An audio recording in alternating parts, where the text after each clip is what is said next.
Hey, Steve Saretsky here. As always, I like to remind people that everybody here makes their own financial decisions. Just going back and through the comments, not only in Twitter, Facebook, and then of course in this YouTube channel here, you have, of course, two varying different opinions.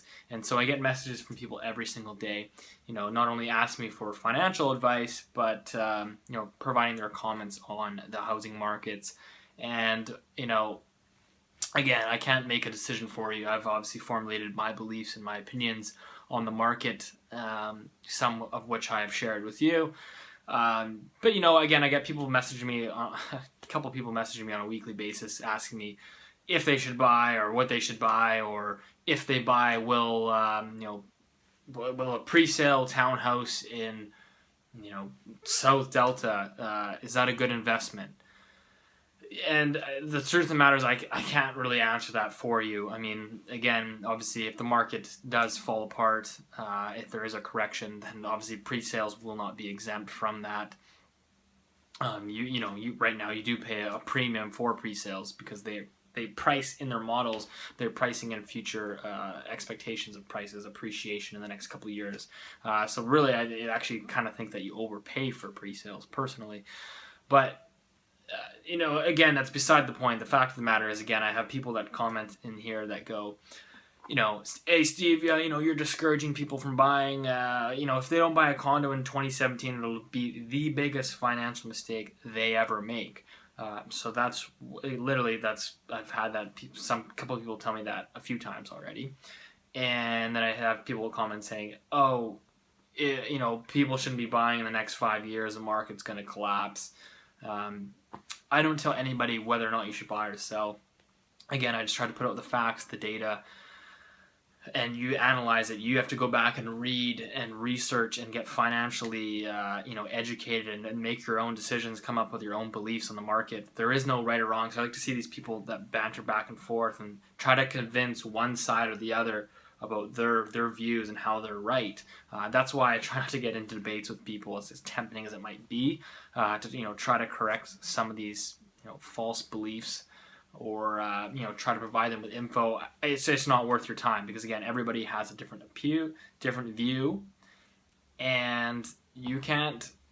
I just think everybody makes their own financial decision. That's why some people are rich and some people are poor, and all the information is out there. There's plenty of stats, plenty of data. That stuff that I put out, again, is straight from the real estate board. Or there's plenty of stuff. I mean, here's give me this one here. This one's called Manias, Panics, and Crashes. And that's by a famous economist, historian, that's basically gone back and looked at 100 different bubbles, whether that's there's probably about 30, 40, or 50 housing bubble examples in here. There's stock market bubbles. It basically tells you how these things sort of play out, what causes them. Again, so there's plenty of information out there. You just have to basically sift through it and, come to your own specific beliefs. So that's the first thing that I wanted to touch on. And then, of course, obviously, I've talked about this in one of my last couple videos, is the pre-sale market. There was an article that came out in the Globe and Mail this couple days ago, so I'm, happy that got exposed. They basically, cited some of my work and some of the concerns with the pre-sale market, and something I just wanted to touch on because, basically, again, like I said, a lot of this product that's pre-sold is, it's marketed and sold offshore and then basically flipped to the local at a higher cost. And so what irritates me, I love capitalism, don't get me wrong. I understand the developer pays a premium for the land, and I think that they should be able to sell it to whoever they want to. I get it. They should be able to charge whatever they want. But my problem is when they push for density, when they say that supply is the only way to get out of this housing crisis or housing bubble. That's it. That's the only way. And so they push, and they lobby for it, and they convince people that this is the solution. And then they go and sell that solution offshore at prices that are totally ridiculous, totally out of reach for the majority of locals. It's not helping. It's not going to make housing more affordable. At least not in the short run. But I love them building. I think it's great. Is ultimately when there is a slowdown in the market, at some point there will be, when credit does eventually tighten, and not everybody with a pulse can get a mortgage, there'll be a ton of inventory coming on the market, and that's only going to make homes more affordable in the long run. So I think it's great. I just think short term it's not the solution, and it's not the cause. It's not the reason why house prices have reached astronomical proportions. And so I just try to correct that narrative, and I think again that their views is I don't know if it's one of those where they're just short-sighted, where they actually believe that's the reason for these high house prices, or if it's really that much self-interest involved. I don't know when we stopped actually caring about people and try to provide them with the right information. So it was interesting because the Globe and Mail article came out, and then if you actually look at it, I think it was Urban Analytics, who works with the developers, basically wrote this long Facebook post, and they said, I don't know, maybe I'll try to link it in here, but they go, oh, this is totally false, this is similar to Donald Trump fake news, and they penned out this long thing, and meanwhile the article states not only myself, but 3 or 4 other well-respected prominent realtors in Vancouver that have all acknowledged this is a problem. Everybody in the industry knows it's a problem. It's no secret that this stuff is being marketed and sold offshore primarily. So again, it's really just comes down to self-interest, and that's the sort of stuff that I like to shed a light on. I just think it's in my opinion, doing the right thing is always the right thing, and I'm just more concerned about my reputation, my legacy, and it's truly amazing to see this push on density and supply. I mean, again, we have right now underway record high of all time apartments under construction. The same story is trying to be told in Toronto, where population growth is actually, I think it's down in recent years. And then in 2014 and 2015, they recently completed a record number of new apartments, and now all of a sudden there's a supply issue. And I had one of my followers here actually sent me a message. He's a real estate investor, but he seems to understand the markets quite well. And he sent me this very good analogy, and I'm going to pull it up quickly here and read it to you.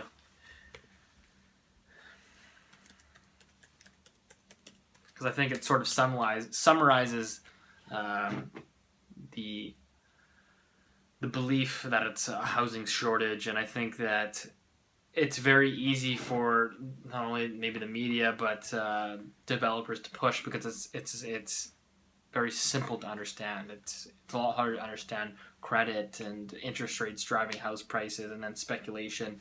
It's much easier to say it's much easier for people to understand. You just say, oh, it's a supply and demand problem. We don't have enough housing. We got to build more. So it really sort of dumbs it down and makes it believable, because the average person, it's a lot of information to digest and put it all together. So anyways, this guy basically analyzes it, and he makes it, and I thought he summarized it pretty well. So he goes, just hear me out on this, and you can put your comments in the below on what you think about it. He goes, imagine an ice cream shop. There are 100 ice cream buyers on a very hot day who are dying for ice cream. The shop has enough for everyone, but a rumor spreads amongst the crowd that the freezer is broken and there won't be enough for everyone. Imagine the effect on floating prices. The buyers rush to buy at once. Instead of waiting in line, buyers bid $5, $10, $20 for a cone of ice cream, hoping to get theirs before the none's left. Panic buying really sets in as prices get higher, as buyers feel the clock ticking. However, eventually buyers are priced out of the market, and price increases stall. Now, as time passes, panic alleviates as cones are still available and prices fall. Ironically, the ice cream shop, shocked by the price increases, ordered more ice cream, creating an oversupply. The last buyers have all they want. And so basically what he says is, it's not a supply issue so much as an availability issue. There was always enough ice cream. It's just that the shop didn't have the capacity to serve the 100 people at once, which created the demand. And so that's basically the summary of it. Because again, I've showed all these numbers. If you actually go and look at condo inventory in places like Richmond, South Surrey, basically in 2015, near the end of 2015, we had like a lot of supply. inventory levels were really high. And basically, as soon as the demand pushed over to more affordable units, condos exploded. So people stopped selling. They were basically holding on. Like, look at these great price gains. People stopped selling. Demand went through the roof. And then so inventory levels literally went from this to this overnight. And so it was never like there was a shortage of condos. If you look at condo prices, Richmond, so a lot of these areas, even parts of Vancouver, you go to Abbotsford condos increased 30% year over year. If you actually look at the price trend over the last 8 to 10 years on a line graph, I've shown this many times, condo prices have basically been flat for about 10 years, like this. And, we were hardly, I would say they weren't even rising with inflation. Then literally overnight, the inventory, there was all of a sudden no inventory levels, and prices shot up. Like, so Abbotsford condos to go up 30% year over year, to me that makes no sense. And so that's why I put out the information out there. So you can say that there's a supply shortage, but there isn't. And so what I'm saying is when credit eventually tightens, and it will, there's I'm not going to get into it, but there's something called a business cycle, and that generally lasts every 6 to 8 years, and that's why on average you see a recession every 5 to 8 years. And here we are 9 years in, and we still haven't had one. So we're obviously very long in the tooth. It's going to happen. Credit's going to tighten, and when that does happen, mortgages become less easily available. Things tighten up, and the guys that are calling for supply shortage and building more and more in areas like Toronto, obviously we've had a little bit in Vancouver, I don't think they'll be ringing the same tune. But like I said, I think it's great. Keep building and building and building. Great, love it. It's really only going to make homes more affordable in the long run.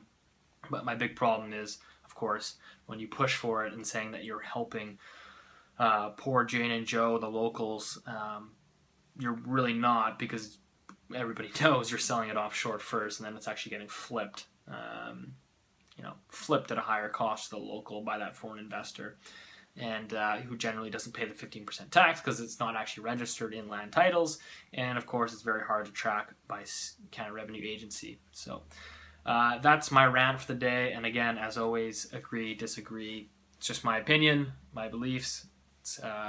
Everybody makes their own financial decisions. And that's all I got for today. So, see you soon.